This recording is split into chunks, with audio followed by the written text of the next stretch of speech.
Hello বন্ধুরা, পুতুল daily লাইফের থেকে তোমাদের সবাইকে স্বাগত জানাচ্ছি। আজকে আমি তোমাদের কাছে চিকেনের একটি রেসিপি নিয়ে এসেছি, তো দেখতে থাকো। প্রথমে কড়াইতে দিয়ে দেবো তেল।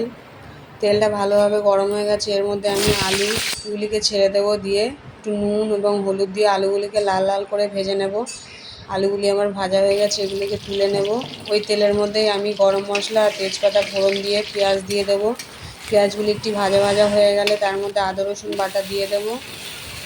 একটু নাড়াচাড়া করে আদা রসুনের গন্ধ চলে গেলে তার মধ্যে আমি দিয়ে দেবো লঙ্কার গুঁড়ো, হলুদ গুঁড়ো দিয়ে একটু জল দিয়ে মশলাটাকে লাল লাল করে ভালো করে কষিয়ে নেব।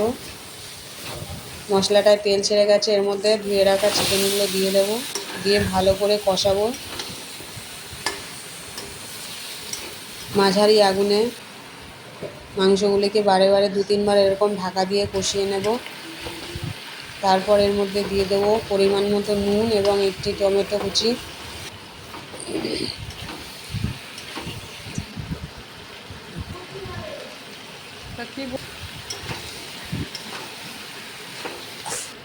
এরপরে আরও কিছুক্ষণ আমি চিকেনটাকে কষিয়ে নেব। চিকেনটা প্রায় আমার কষানো হয়ে গেছে বন্ধুরা, চিকেনের থেকে তেল ছেড়ে দিয়েছে।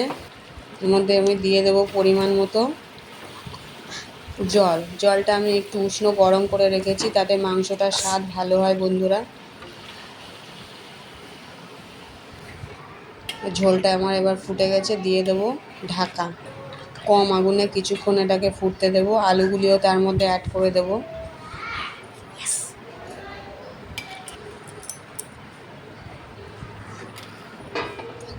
তো মাংসটা আমার অনেকক্ষণ গ্যাসের মধ্যে বসানো ছিল, এবার দেখি খুলে। মাংসটা আমার প্রায় হয়ে এসেছে বন্ধুরা। একটু জল টেনে গেলে এর মধ্যে দিয়ে দেবো আমি গরম মশলা, দিয়ে মাংসটাকে নামিয়ে নেব। তো আমার চিকেন করা কমপ্লিট। রেসিপিটা ভালো লাগলে লাইক, কমেন্ট, শেয়ার করবে ও সাবস্ক্রাইব করে দেবে প্লিজ।